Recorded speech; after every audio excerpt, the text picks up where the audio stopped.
छोलिया हो या लोबिया, सफेद चने या काले चने, सब कुछ मजेदार बने। ईरान पर अमेरिका के हमले से जुड़ी एक और जानकारी सामने आ रही है। एक साल से ईरान पर हमले की तैयारी में अमेरिका, इजरायल ने की थी तैयारी। हमले की वॉर रिहर्सल भी की गई थी। एक साल में कई बार हमले की ड्रिल की गई। यूएस इजरायल ने पुख्ता तैयारी की थी। तो ये जानकारी सामने आ रही है। एक दिन, एक महीने, एक हफ्ते की बात नहीं है, एक साल में इसकी तैयारी की गई। इसको लेकर कई बार यूएस और इजरायल की तरफ से ड्रिल की गई थी और तब जाके इस हमले को अंजाम दिया गया।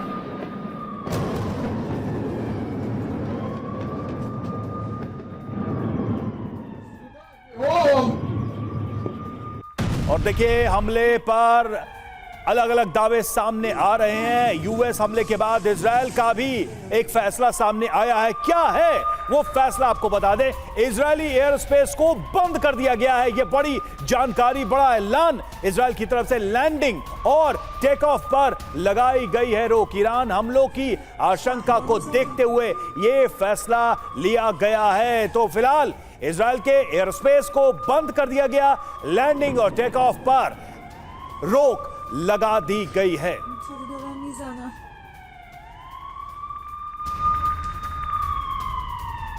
और देखिए, इस हमले को लेकर अमेरिकी मीडिया का दावा सामने आया है। 6 B-2 बॉम्बर्स ने इस ऑपरेशन को अंजाम दिया। जैसा कि हमने थोड़ी देर पहले आपको विस्तार से बताया भी, फोर्डो पर 12 बंकर बस्टर बम से हमला किया गया। B-2 बॉम्बर्स रात में ऑपरेशन चलाया। B-2 बॉम्बर्स ने रात में यह ऑपरेशन लॉन्च किया और इसको सक्सेसफुली अंजाम दिया है। और ईरान पर हमले के बाद अंसार अल्लाह गुट की अमेरिका को धमकी। ईरान पर अटैक इंटरनेशनल कानून का उल्लंघन, अंसार उल्लाह गुट ने कहा है। अंसार उल्लाह गुट ने ईरान पर हमले की निंदा की है। तो सीधे तौर पर अंसार उल्लाह गुट ने यह कहा है कि अंतरराष्ट्रीय कानूनों का यह उल्लंघन। और अमेरिका के जिन 3 न्यूक्लियर प्लांट्स पर हमला किया गया, उन प्लांट के बारे में आपको हम बताते हैं। ईरान के 3 न्यूक्लियर जो प्लांट्स थे, उन पर हमला किया गया। सबसे पहले देखिए, फोर्डो न्यूक्लियर प्लांट, इसके बारे में आपके सामने जानकारी। ईरान का दूसरा सबसे बड़ा परमाणु अड्डा यह है जिस पर हमला किया गया अमेरिका की तरफ से। पहाड़ों के गर्भ में छिपी सुरंगों में यह प्रोजेक्ट चल रहा था, जिसकी जानकारी इजरायल के पास थी। और फोर्डो एटम प्लांट जमीन से करीब 80 मीटर नीचे था और तेहरान से न्यूक्लियर प्लांट की दूरी 160 किलोमीटर की थी। यह जानकारी है फोर्डो को लेकर। प्लांट के अंदर क्या मौजूद था, तो मिसाइल और ग्रेड यूरेनियम यहां पर मौजूद था, जो टारगेट पर था इजरायल और अमेरिका के। 3000 सेंट्रीफ्यूज यहां पर मौजूद थे इस प्लांट के अंदर, फोर्डो के अंदर। अब आइए इस्फहान के बारे में आपको बताते हैं। इस्फहान न्यूक्लियर फैसिलिटी के बारे में। इस्फहान रिसर्च सेंटर भी इसे कहा जाता है, जहां पर लगातार रिसर्च प्रोग्राम चल रहा था ईरान का। और फ्यूल प्लेट फैब्रिकेशन प्लांट इसे यहां पर इसे जाना जाता है इसे। और यूरेनियम कन्वर्जन फैसिलिटी भी यहां पर मौजूद थी। तो इस तरीके से इस्फहान भी बहुत ही अहम प्राइम टारगेट था अमेरिका का, इजरायल का। यूरेनियम को यूरेनियम हेक्साफ्लोराइड गैस में बदलने का यहां पर काम किया जाता था। इस्फहान न्यूक्लियर फैसिलिटी में संवर्धित यूरेनियम को यहां पर स्टोर किया जाता था। जिस एनरिच्ड यूरेनियम को लेकर ईरान ने दावा किया कि उसे हमने हटा दिया है, रिमूव कर दिया है। ईरान के बड़े परमाणु प्लांट में से एक नतांज भी है, जिसके बारे में अब जानकारी हम आपको दे रहे हैं। नतांज को भी इस हमले में टारगेट किया गया है, इसमें निशाना बनाया गया है। तो इस तरीके से ये 3 न्यूक्लियर साइट्स ठिकाने निशाने पर थे। प्लांट लगभग जो है 1 लाख वर्ग मीटर में फैला हुआ था। सरदाना सर, जिस तरीके से ये सारी जानकारी अब सामने आ रही है, ईरान भी अपने अपने दावे कर रहा है। लेकिन मैं आपसे यह समझना चाहूंगा कि ईरान तो दिख रहा है कि बदला लेना चाहेगा, इजरायल क्या करेगा? इजरायल की क्या अटैक की इंटेंसिटी बढ़ जाएगी? क्योंकि मनोबल तो बढ़ा हुआ है इजरायल का।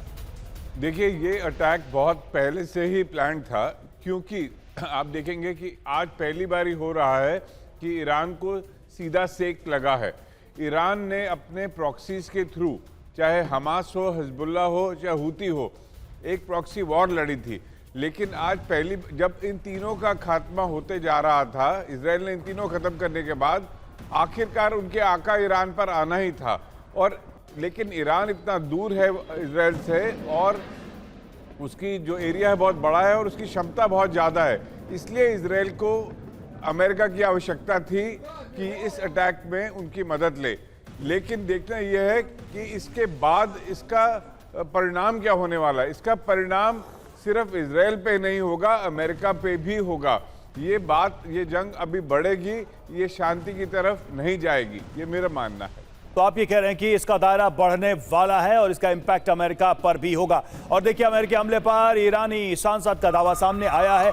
एटमी साइट को हल्का नुकसान हुआ है, ये ईरानी एमपी का दावा है, सांसद का दावा है। एटमी साइट की मरम्मत की जा सकती है, मरम्मत से ही फिर काम करने लगेगी ये एटमी साइट। तो लगातार ईरान की तरफ से ये दावा किया जा रहा है कि हमले तो किए गए, लेकिन उनसे नुकसान उस तरह का नहीं हुआ जैसा कि कहा जा रहा है।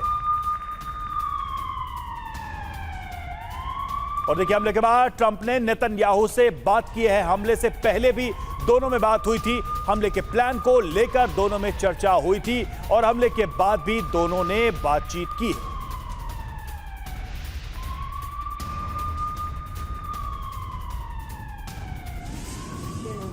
और अमेरिका ने कैसे और कब किया हमला, पूरी टाइमलाइन पर एक नजर डालते हैं। किस तरीके से ये हमले किए गए, हमले की टाइमलाइन आपके सामने। रात 10 बजे इजरायली जेट्स ने ईरान में एयर डिफेंस एक्टिव किया। रात 1:14 पर शिराज में लड़ाकू विमानों की आवाज सुनी गई। रात 1:22 पर सेंट्रल ईरान में लड़ाकू विमानों की गर्जना सुनी गई। रात 2:04 पर फोर्डो के पास कोम में धमाका हुआ। रात 2:13 पर काशान के पास विस्फोट हुआ। रात 2:38 पर फोर्डो न्यूक्लियर प्लांट पर धमाका होता है। वहीं रात 2:41 पर इस्फहान में न्यूक्लियर साइट पर हमला किया गया। वहीं रात 2:46 पर यानी कुछ मिनटों में नतांज न्यूक्लियर साइट पर भी बमबारी की गई। रात 2:55 पर पूरे ईरान में जीपीएस को जैम कर दिया गया। तो ये पूरी टाइमलाइन हमने आपके सामने रखी है और किस तरीके से इस हमले को अंजाम दिया गया। मंतोष जी, अब हम आपसे ये समझना चाहेंगे कि इसका ग्लोबल कैलकुलेशन क्या है। मतलब कुछ दिन पहले रूस के राष्ट्रपति पुतिन कह रहे थे कि अमेरिका का इन्वॉल्वमेंट इस वॉर को वर्ल्ड वॉर 3 की तरफ ड्रैग करेगा। ईरान पर कुछ होता है तो हम साथ खड़े हैं। चाइना ऑब्जर्व कर रहा है, नॉर्थ कोरिया बड़ी बड़ी बातें कर रहा है। रेडिएशन इस वॉर का आप क्या देखते हैं ग्लोबली?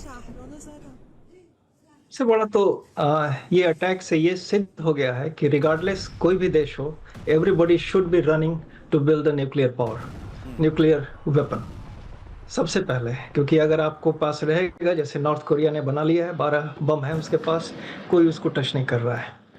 तो ये खास करके लोकल जितने एरिया हैं, इवन वो एक दूसरे से मिले हुए भी नहीं हैं। सऊदी अरबिया सोचेगा, टर्की सोचेगा कि यही डिटरेंट है। बिना न्यूक्लियर पावर के वेस्टर्न पावर कभी भी किसी भी डायरेक्शन में जा सकते हैं। There is no loyalty, there is no alliance and everybody can turn within second. तो न्यूक्लियर आर्सनल होना बहुत ज़रूरी है। तो इट विल, इवन दो ये न्यूक्लियर को एनपीटी को बढ़ाने के लिए और ईरान की कैपेबिलिटी को कम करने के लिए किया गया था, लेकिन मैं देख रहा हूं कि ये काउंटर प्रोडक्टिव होगा। वही रास्ता लोगों को समझ में आएगा कि हम सबको न्यूक्लियर पावर बनना ज़रूरी है। That is number 1। Second thing what I see observe कि ईरान जिस ढंग से इजराइल से डील किया है अभी फाइट में लास्ट 10 दिन में, may be it will go slow and अपनी लड़ाई को एरिया में फैलाएगा, एरिया को डिस्टर्ब करेगा लंबे समय तक and very slowly, different way से। डायरेक्ट बड़ा बॉम्ब न भेजे, बड़ा अटैक ना करे, उसके पास है भी नहीं, लेकिन एरिया को डिस्टर्ब इतना करेगा कि it will cripple the economy across the globe, but particularly for the Israel itself. तो ये एक दूसरा इम्प्लीकेशन देख रहा हूँ।